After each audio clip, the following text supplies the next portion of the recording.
주영훈의 펀펀한 북카페에 오신 여러분을 환영합니다.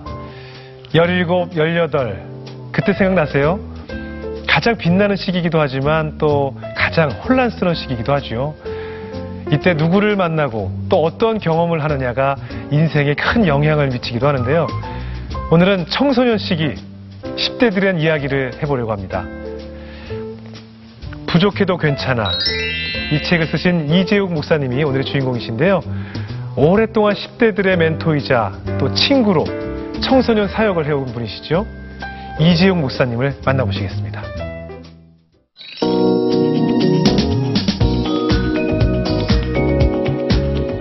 오랫동안 10대들과 호흡하며 그들의 고민을 함께해온 이재욱 목사. 그는 유스코스타의 강사로 수많은 강의와 집회를 섬기며 청소년들을 만나고 있다. 부족함 때문에 괴로워하는 청소년을 향한 그만의 메시지는 무엇일까? 10대들에게 전하는 이재욱 목사의 따뜻한 위로를 부족해도 괜찮아를 통해 만나보자.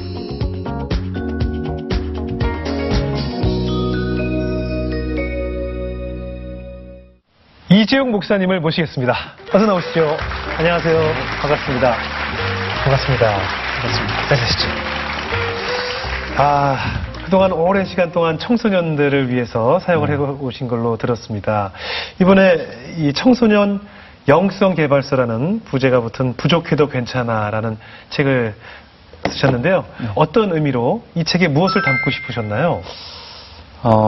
그 청소년 사역 현장에 이렇게 있으면서 아이들을 향한 이제 여러 메시지들을 저도 이렇게 같이 듣고 하게 되는데요. 보통 그 청소년들을 향하면 메시지들이 다 꿈을 가져라.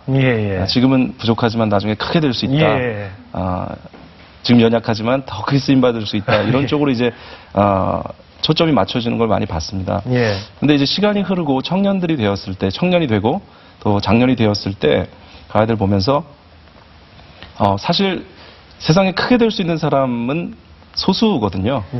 그리고 대부분은 그냥 보통 어떻게 보면 평범하고 그런 삶을 살게 되고 또 소수는 그 평범보다 더 아래에 있는 그런 삶을 살게 될 수 있습니다. 그런데 과연 그러면 탁월하게 성공한 사람들만 의미가 있고 그 밑에 든 사람들은 그보다 열등한 것인가? 성경은 전혀 그렇게 말하지 않거든요. 그래서 저는 아이들한테 조금 부족해도 연약해도 평범하고 작아도 그것이 하나님께서 주신 자리라면 그것도 귀하다. 그 속에서 평범하지만 그 속에서 하나님과의 특별한 관계 그렇게 하나님께서 요구하시는 삶의 자리를 지키는 그런 아름다운 모습이 필요하다. 그런 메시지들 아이들한테 좀 주고 싶었고요.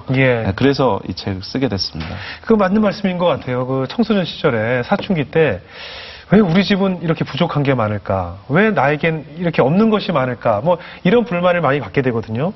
난 분명히 부족한데 뭐 꿈을 잃지 마라, 뭐 해라. 사실 와닿지가 않을 때가 많아요. 이 책을 보니까 뭔가 부족한 것이 독특한 거다. 뭐 이런 말씀을 해주셨어요. 그럼 어떤 의미인가요? 기본적으로요. 사람은 다 부족하다고 생각합니다. 다만 사람들이 등급을 매겨서 어떤 것은 더 훌륭하고 어떤 것은 더 열등하다를 매겨놓고 더 우등한 쪽에 있는 사람들은 자기가 부족하지 않다고 여기고 열등한 곳에 있는 사람들은 자기가 가진 것보다 훨씬 더 많은 것이 부족하다고 여기기 때문에 문제라고 생각을 하는데요. 독특함이라는 것은 그 부족함이 독특함이라는 것은 모든 사람들이 다 부족하게 창조되어서 서로를 돕고 섬기도록 그렇게 하나님께서 만드셨다는 의미고요. 그래서 어떤 예를 들어서 재능이 있을 때 우리는 은연중에 우리도 모르는 사이에 어떤 재능은 굉장히 좋은 재능, 우등한 재능, 어떤 재능은 전혀 주목받지도 못하는 열등한 재능 그렇게 여겨버리는 경우가 많다는 거죠. 직업도 어떤 직업은 굉장히 우등한 직업, 어떤 직업은 굉장히 열등한 직업. 근데 아니거든요. 하나님이 기뻐하시는 직업은 그 자리가 어떠한 자리든지 다 귀하고 우리가 보기에 우등 열등을 따지지만 하나님은 그것을 우등 열등으로 따지지 않고 다름으로.